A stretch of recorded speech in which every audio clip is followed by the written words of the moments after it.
இயேசு முதல் ரத்தம் சிந்தினது அவருடைய வேர்வை ரத்த துளிகளாய் விழுந்தது.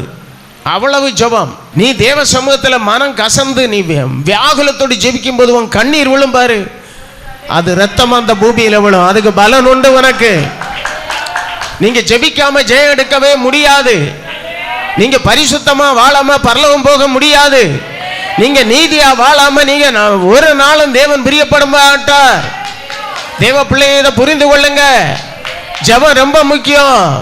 ஜெபம் எதுக்கு? ஜெபம் சொத்தை தாரும் சுகத்தை தாரும் பெருமை அடிக்கிறதுக்கு வீட்டை தாரும் அதை தாரும் இல்ல. நீ இந்த பூமியில் உள்ள சோதனையை மேற்கொள்ளணும். நீ பாவத்தை மேற்கொள்ளணும். உன் பிள்ளைகள் ரட்சிக்கப்படணும். உன் குடும்பம் முழுவதும் பரலோகத்துக்கு வரணும். அதுக்காக தான் நீ என்ன செய்யணும்? வியாகுலத்தோடு ஜெபிக்கணும். நீ கண்ணீரோடு தனியார ஜெபம் இருக்கணும். உன் பரிசுத்தத்துக்காக ஜெபிக்கணும். அப்ப தேவன் வந்து பலப்படுத்துவார். பரிசுத்த ஆவியை பலப்படுத்துவார். நீ சுகமா வாழணும்.